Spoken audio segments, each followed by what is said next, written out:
How we doing, fellas? Oh, hold on a second. And there we go. With the offseason officially behind us, the offseason beanie gets a well-deserved rest, which means the ball cap has made its return. And with the first couple of days of the regular season behind us, I'm going to react to some early season overreactions. Let's get to it. All right, so let's start off with CBS. And the first one they have is the Dodgers are the best team ever. Now, you all know how I feel about the Dodgers this year. I picked them to go back-to-back. I think out of any team going back to the Yankees in 98, 99, and 2000, I think they have the best shot to repeat. This team is absolutely stacked. You got a ton of bats in the lineup with Ohtani, Mookie Betts. He just had a walk-off home run. Freddie Freeman, Teoscar Hernandez. The list goes on and on. You got a ton of good pitching. You brought in Blake Snell and Roki Sasaki this past offseason, and along with Yoshinobu Yamamoto, Ohtani is going to pitch as well this year. You got some guys coming back like Dustin May, Tony Gonsolin. You got some good arms in the bullpen. This team is absolutely stacked, but you also have depth within the organization. You got guys like Dalton Rushing, Alex Freeland that could come up and help this year. Don't forget about someone like Nick Frasso. He had shoulder surgery not too long ago, but he is back. I could see him coming up and contributing at some point this year. So yeah, the Dodgers, they got a lot of good things going on right now. They got talent, a ton of talent at the major league level. You got guys within the organization. Now, do I think they're going to set the all-time record in wins, beating the 116 win mark? Well, I'm not so sure about that. That's going to be very hard to do. But I think when all is said and done, this team could be up there because there's just so much talent on this team and they have so much depth within the organization. On to the next one. We got Carlos Rodon is ready to fill Cole's shoes. I think this is an interesting one because if he can get back to what he was doing in 2022 with the Giants, that would be a huge lift for the Yankees after losing Garrett Cole for the year. That was a massive hit for their team. But I think there were a couple of things to suggest in his first start against the Brewers that maybe he could step up this year. Now, taking a look at his first start, he went 5 1/3. He struck out 7, only gave up a run on 4 hits. But taking a look at the stuff plus numbers, his fastball was off the charts, had a 169 stuff plus. The average on the year right now is a 126, and last year it was at a 96. So his fastball was looking very good. But also, taking a look here, he's playing around with a sinker this year so far. He threw it 11 times, but take a look at the vertical drop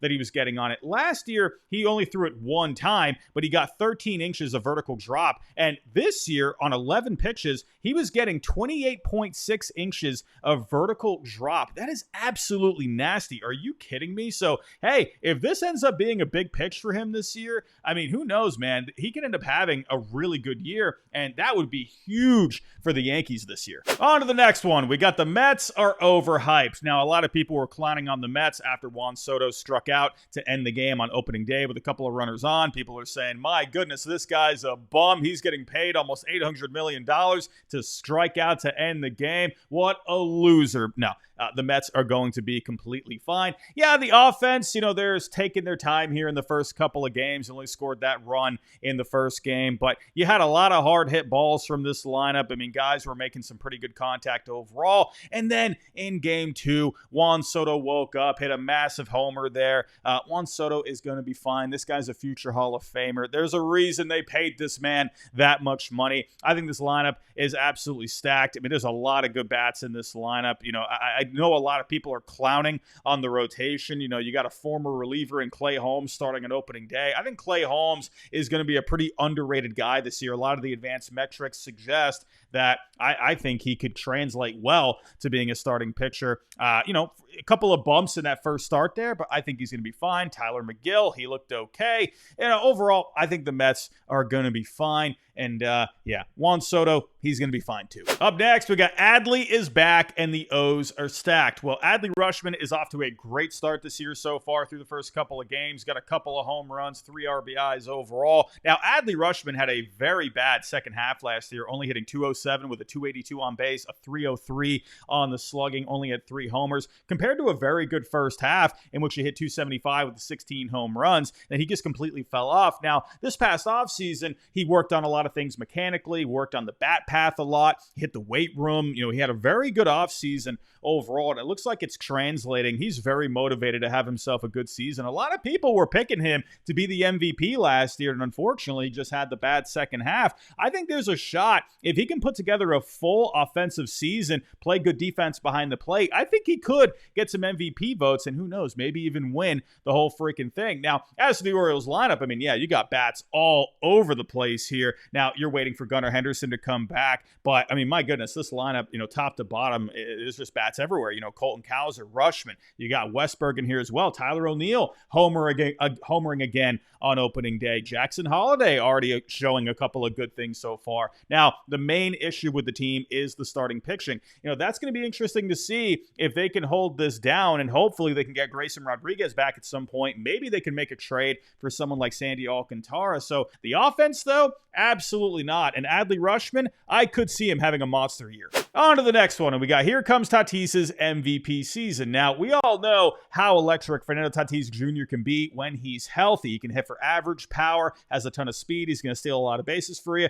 That combination is going to put you in the MVP conversation each and every year. He had a monster season back in 2021. He got a couple of first place votes the year Bryce Harper won the award, but since then, he just hasn't really been able to find his way. He's had a lot of injuries. He got suspended for PED use. He missed all of 2022. So yeah, it's been a mess for him over the last few years. He missed time last year. I actually picked him to win the MVP last year, and that did not work out. But this year, I think now that he's gotten used to right field a bit more, he's got another year under his belt, I definitely think he could make a run at it this year. Now, unfortunately, you got a lot of beef in the National League. Now you have Juan Soto, who we just talked about a little earlier. You got Shohei Ohtani, obviously, who won the MVP last year. You got a lot of talent in the National League, so he's going to have to find a way to stay healthy over the full course of a season. But I also think there's a bit of a storyline attached to him as well. The Padres didn't really improve all that much this past offseason. So if he could have a year where he puts the team on his back, kind of like Jackson Merrill did last year, I think that in itself can gain some votes from the voters if he obviously ends up having a good season as well. So we'll just have to wait and see. I definitely think he has the potential to do it. He just has to stay healthy. For the next one, we got the same old gritty Guardians. Now, the first game of the season ended up being a win for the Guardians. They fell into a 3-0 hole early on, but like we saw last year and many years prior, they clawed their way back, ended up winning it in extra innings after a 3-run 10th inning. But the star of the show was Kyle Manzardo. Now, I've always been a Kyle Manzardo fan. I've always loved the mustache. I think that looks spectacular. But this guy has always had a lot of potential, and I think the Guardians saw that this past year, and I think that was a big reason in them trading away Josh Naylor, signing Carlos Santana to take over first base, because I think they saw Kyle Manzardo being a breakout guy for this coming year. He had a good finish to 2024, and he's already off to a great start. And actually, he had a pretty historic opening day. He became only the third player in MLB history to record a double, a triple, and a homer on opening day. He joined Don Baylor and Guy Walker. Now, he also tied Cleveland's record for RBIs on opening day, joining Tris Speaker and Leon Wagner, and he became the second player in Cleveland franchise history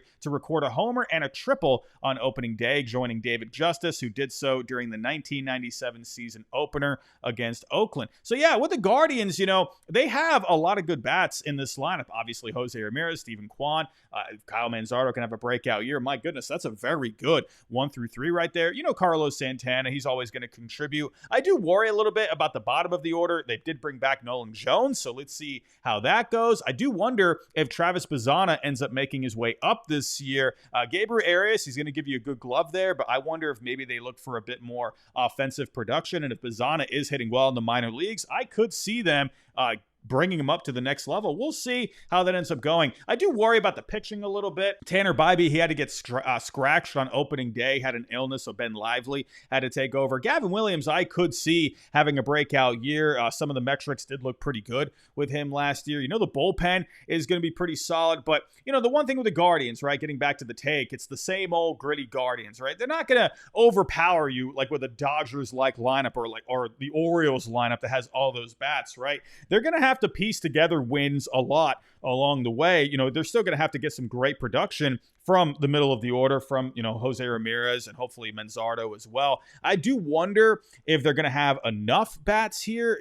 Again, it's just that bottom of the order I'm a little worried about. But again, they do a lot of the fundamentals right. They play good defense out there. They're good on the base paths. They're just an aggressive team overall. I definitely think they're going to be right there again when it comes to competing for the division. A lot of people weren't really, considering them last year, and they ended up running away with the division, and they made it to the American League Championship Series. I think they're going to be right there again. I did pick the Tigers to win the division this year. That's not looking very good to start things off. But, in the end, this team, they're going to be right there. And for the last one, we got the Angels are an embarrassment. Now, a lot of people were getting onto the Angels on opening day after losing rather easily to the White Sox with a score of 8-1, a team that only won 41 games last year. Now, I know it's only one game, but there's been a lot of frustration for the Angels over the years. They haven't made the postseason since 2014. They've only made the postseason one time with Mike Trout. You had Trout and Ohtani, and you couldn't take advantage of that window. They've made a lot of bad signings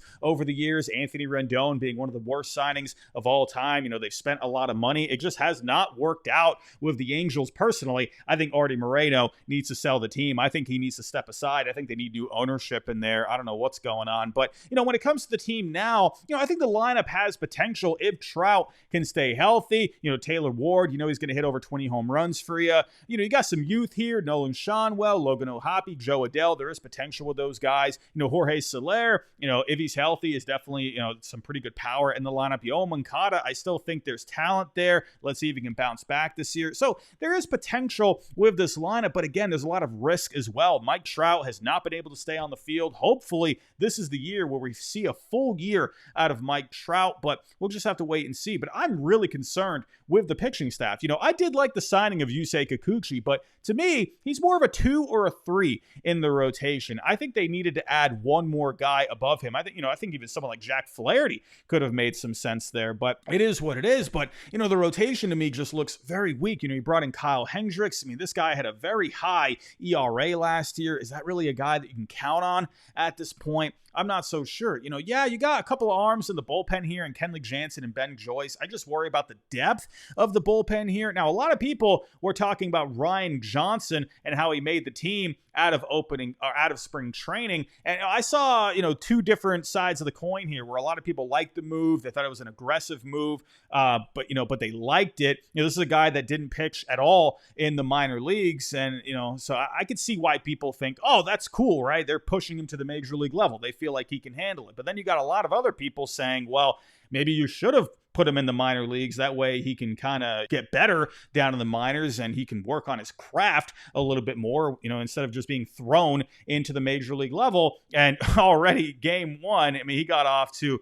an incredibly tough start here. Take a look at the line here. 1 2/3, 4 hits, 5 earned runs, gave up 2 home runs. So that move is not looking very good right now. It's just been a long time of frustration for the Angels here. And I don't know. I'm just not very high on this team. I don't know. To me personally, I think they've lacked having the right people in place, making good decisions when it comes to player development and baseball operations. Again, Artie Moreno, I think, needs to go. New people need to run the ship, in my opinion. Every year, I want to have hope for this team, and they just find a way to disappoint you every year. So if I were to give you my take on this, I think they have been an embarrassment over the years, and I hope they figure it out for this coming year. I hope they can turn it around, but I don't know. There's just not a lot of good things that you could turn to suggest that. So we'll see. You got to play the games at the end of the day. But everyone, those are my takes on these overreactions in this article. Let me know what you think down below. Give me some overreactions of your own. I would love to read those down below in the comments. But everyone, that's all I got for right now. If you can on the way out, hit that like button for me. Subscribe if you're new, and I'll talk to you next time.